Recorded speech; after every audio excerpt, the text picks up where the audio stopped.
राष्ट्रपति शासन की सर्वाधिक बार घोषणा की गई इंदिरा गांधी के प्रथम शासनकाल में। इंदिरा गांधी के प्रथम शासनकाल में 35 बार घोषणा किया गया था। ओके, 1966 से 1977 तक 35 बार घोषणा किया गया था राष्ट्रपति शासन। कितना बार? 1966 से 1977 में, यानी ठीक 11 साल 35 बार किया गया था। 1980 से 84 में भी 15 बार राष्ट्रपति शासन लागू किया गया था। सबसे ज़्यादा पहली बार प्रथम शासनकाल में लागू हुआ था राष्ट्रपति शासन। इंदिरा गांधी के शासनकाल में 35 बार लागू हुआ था। कितना बार हुआ था? 35 बार लागू हुआ था। इंदिरा गांधी का जो शासन था 35 बार लागू हुआ था प्रथम शासनकाल में। ओके, और इंदिरा गांधी के प्रथम शासनकाल में राष्ट्रपति शासन सर्वाधिक बार लगा था। राष्ट्रपति शासन सर्वाधिक बार लगा था प्रथम शासनकाल में। ओके, 1956 की व्यवस्थाओं का प्रयोग करते हुए राष्ट्रपति किन शक्तियों को पाने हाथ में ले सकता है? देखिए, 356 की व्यवस्थाओं का प्रयोग करते समय राष्ट्रपति किन शक्तियों को पाने हाथ में ले सकता है? तो कार्यपालिका की शक्ति या विधायी शक्ति, ये दोनों ले सकता है। 2 और 3 वाले 1 और 2 दोनों। 356 के अंतर्गत में कार्यपालिका शक्ति या विधायी शक्ति दोनों ले सकता है, लेकिन न्यायिक शक्ति नहीं ले सकता है। अनुच्छेद 356 के अंतर्गत में कार्यपालिका की शक्ति, विधायी शक्ति, कार्यपालिका विधायी, कार्यपालिका विधायी, कार्यपालिका विधायी ले सकता है। ठीक है, इस प्रकार बोलते रहिए, कार्यपालिका विधायी, ये 356 के अंतर्गत में ले सकता है। संविधान के किस अनुच्छेद के आधार पर राष्ट्रपति देश में वित्तीय आपातकाल घोषित कर सकता है? आर्टिकल 360 के अंतर्गत में। ओके, राष्ट्रपति 360 के अंतर्गत में वित्तीय आपातकाल की घोषणा करने का अधिकार देता है। राष्ट्रपति संतुष्ट है कि देश में ऐसी स्थिति उत्पन्न हो गई है जिसके कारण भारत की वित्तीय स्थिति का भारत की साख उसके क्षेत्र के किसी भी हिस्से की वित्तीय स्थिरता को खतरा है, तो केंद्र की सलाह व वित्तीय सलाह का आपातकालीन घोषणा कर सकता है। अब तक भारत में कितनी बार वित्तीय आपातकाल लागू की गई? एक भी नहीं।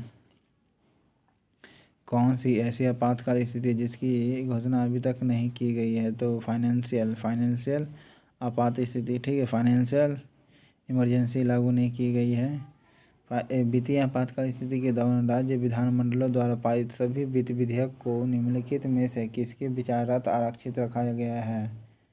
तो वित्तीय आपातकाल, तो ये राष्ट्रपति के अधीन है। वित्तीय आपातकाल स्थिति के दौरान राज्य के विधानमंडलों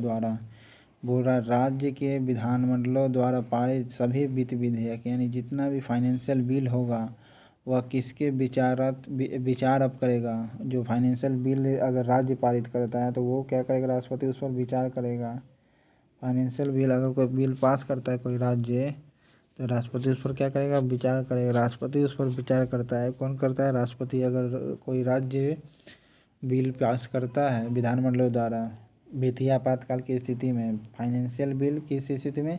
फाइनेंशियल बिल आपातकाल स्थिति में, वो भी कौन से फाइनेंशियल इस आपातकाल स्थिति में? वित्तीय आपातकाल की स्थिति में ही फाइनेंशियल बिल पास कर दे, वित्तीय आपातकाल की स्थिति में ही फाइनेंशियल बिल पास कर दे, तब वह बिल राष्ट्रपति के अधीन क्या होगा? विचार के लिए होगा। राष्ट्रपति के अधीन क्या होगा? विचार के लिए होगा। ठीक है, फाइनेंशियल बिल आपात स्थिति में अगर फाइनेंशियल बिल को पास कर देते हैं, ठीक है, कौन सा?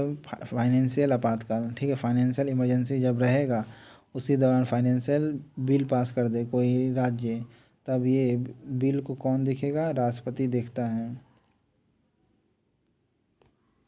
वित्तीय आपातकाल के दौरान राष्ट्रपति राज्य के किस प्रकार के विधेयक को स्वीकृति के लिए प्रस्तुत किए जाने के लिए बाध्य कर सकता है? तो फाइनेंशियल बिल जो है बाध्य कर सकता है स्वीकृति विधि, जो राज्य का जो विधेयक है यानी जो बिल है उसकी स्वीकृति के लिए क्या करना पड़ेगा? उसको प्रस्तुत करने के लिए बाध्य करेगा राष्ट्रपति। ठीक है, वित्तीय बिल को। देखिए, जब फाइनेंशियल आपातकाल जब लागू होता है तो उसी दौरान अगर कोई राज्य फाइनेंशियल बिल पास कर देता है, तब वह बिल राष्ट्रपति क्या करेगा? उसके विचार करेगा।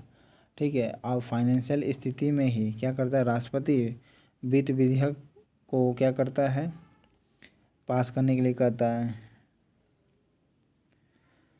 देखिए, 360 में क्या किया गया? वित्तीय आपातकाल की उद्घोषणा 2 मार्च की समाप्ति पर प्रवर्तन में नहीं रहेगी यदि अवधि की समाप्ति से पहले संसद के दोनों सदनों समाप्ति से पहले बोल रहा, अवधि की संसद की समाप्ति से पहले दोनों सदनों संकल्पों द्वारा उनका अनुमोदन नहीं कर दिया जाता तो वित्तीय आपातकाल की उद्घोषणा समाप्ति पर 2 मास की समाप्ति परिवर्तन नहीं रहेगा। राज्य में आपातकाल के समय राज्य का शासन किसके हाथ में रहता है? राष्ट्रपति के हाथ में। ऐसे राष्ट्रपति के हाथ में ही रहता है लेकिन राज्यपाल चलाता है। भाग 18 के अनुच्छेद 352 से 360 में दिया गया राष्ट्रीय आपातकाल 352 में राष्ट्रपति शासन का उल्लेख है और 356 में केंद्र सरकार सर्वशक्तिमान हो जाता है। 356 के अंतर्गत में सभी राज्य केंद्र सरकार के पूर्ण नियंत्रण में आ जाते हैं। इस दौरान संविधान में औपचारिक संशोधन किए बिना ही संघीय ढांचा एकात्मक ढांचे में बदल जाता है। संघीय ढांचा क्या बन जाता है? एकात्मक ढांचा बन जाता है। 356 में संघीय ढांचा जो है एकात्मक ढांचा बन जाता है। संघीय ढांचा क्या बन जाता है? एकात्मक ढांचा बन जाता है। संघीय ढांचा क्या बन जाता है? एकात्मक ढांचा बन जाता है। संघीय ढांचा क्या बन जाता है? एकात्मक ढांचा बन जाता है। ठीक है। 356 के कौन सा तारीख को भारत के राष्ट्रपति ने अपनी शक्तियों का प्रयोग करते हुए उद्घोषणा द्वारा यह घोषणा की गंभीर आपातकाल का विद्यमान है जिसके कारण आंतरिक अशांति भारत की सुरक्षा को गंभीर खतरा है? तो ठीक 75 में 26 जून 1975 को लागू किया गया था। फखरुद्दीन अली अहमद ने किया था।